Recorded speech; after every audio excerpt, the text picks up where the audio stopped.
Let's talk to Bob Davidson there. Let's hear what he had to say. Thankfully, at least from what we're told from the people at the scene, the injuries don't appear to be all that serious, but we certainly want to bring the children in and check them out to be safe.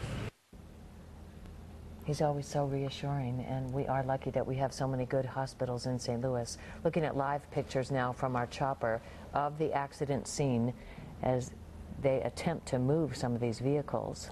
Well, as we await a news conference from the Metro West Fire District at the scene to fill us in on the details of the accident and hopefully some more information about the fatalities and the status of the 54 students who were on those school buses, a monumental task of untangling this chain reaction accident that involved a semi, 2 school buses from the St. James School District, as well as what appears to be a pickup truck that is mangled underneath the first bus. We're told that that bus was carrying the female band camp students from St. James. That's the one that came up and went airborne over the pickup truck and came to rest on top of the semi.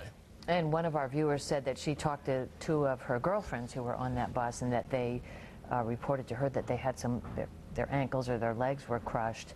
But we have heard overall that many of the kids walked away from this with minor injuries. So we're waiting for a couple of things here. The Metro West Fire District will have a news conference at the scene. That's where News Channel 5's Jeff Small is, and that's supposed to happen in about 3 or 4 minutes. And also the 36 kids are expected to arrive at Cardinal Glennon Hospital around 1 o'clock, and they are traveling to the hospital in school buses. Their parents are also headed there, and the hospital is ready and waiting. Kathleen Berger told us earlier that a patient was taken to St. Clair Health Center in Fenton, and that 4 people are being treated at St. John's Hospital in Washington, Missouri, that a 5th may be on the way there, and that hospital too is ready for more patients if they need to go there. Yeah, multiple hospitals involved in the aftermath of this multi-vehicle accident. St. John's Hospital in Washington, Cardinal Glennon Children's Hospital locally, and St. Clair Hospital in Fenton. We'll be receiving patients who were involved in this multi-vehicle crash that took place shortly after 10 this morning on I-44. I should mention also we talked briefly to Dr. Kimberly Quayle, an ER doctor at Children's Hospital, and they were waiting for 1 patient there. The mayor of St. James, Dennis Wilson, is involved with this, so we may hear from him later as they try to reconstruct what happened in this accident. We do know that traffic was approaching a work zone just about 5 miles from Six Flags, and traffic slowed, and then this accident happened around 10:15 this morning. Well, we've been speaking to a variety of people who have shared information about this accident, and Kay Quinn has spoken to some of them, and let's go back to Kay in the newsroom. Art, Rachel Shaw spoke with us twice this morning. She's a junior at St. James School. She's in the color guard. She says she's a leader in the band there. That students had started band camp, which is, practicing and getting ready for the school year last week. Their school year actually starts in 5 days. It will start next week as many school districts prepare to go back for the new school year. Rachel was supposed to be on this trip. She said that she decided not to go. She had spent most of her money on school supplies and felt she would wait until next year, but she had been in touch with many of her friends who were on the bus.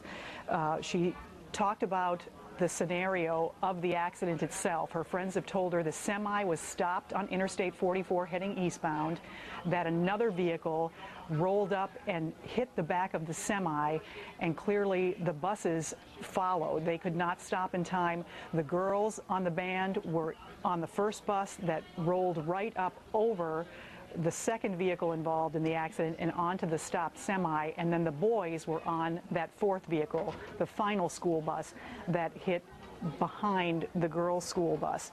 Her friends were in the second seat from the back, and she said they were thrown over their seats when this accident happened, but 2 of her friends had their legs trapped in the seats when the boys' bus collided with the girls' bus from behind, and that one of her friends had suffered an ankle injury, and another friend had told her she couldn't feel her legs. But overall, with those two very serious sounding injuries, we're also hearing that many of the students walked away from this accident. 36 students taken on tour buses to SSM Cardinal Glennon Children's Medical Center. They're expected to arrive momentarily. These are the students who are walking and talking, as we were told by Bob Davidson, the spokesperson for the hospital earlier. These were the students, that appear to have suffered minor injuries or no injury at all, and they will be evaluated and reunited with their families there. Our Casey Joyce is live at SSM Cardinal Glennon Children's Medical Center in St. Louis. Casey, what can you tell us? Well, a tour bus just arrived here at SSM Cardinal Glennon, and we are being told that that is the bus that's transporting about 36 kids in this area, or to this hospital. They're going to be treated here by the doctors and nurses here, but they originally pulled in right here. They're actually being redirected to the back side of the hospital so that it won't disrupt traffic flow there.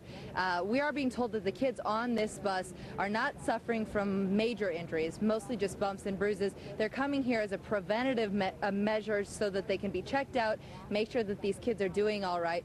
But they have just arrived. Their parents, when they do arrive, they'll come in the emergency entrance and they will be paired up with their kids. There will be lots of resources here to help them and to work with them as those parents arrived. But right now, the doctors and nurses here are getting ready for these kids to go inside, and they will be treating them within minutes. After I get done talking to you guys, I'm going to go on the other side where I can see this bus arrive, and I will be in touch with some details on what I can tell as to the conditions of these kids. So I'm going to send it back to you guys and go and see what I can see on the other side. Okay, thanks, Casey. And we're looking at the Sunrise tour bus as it pulls up to Cardinal Glennon. Now we're back at the scene. We're waiting for a news conference to be given by the Metro West Fire District at the scene of the accident.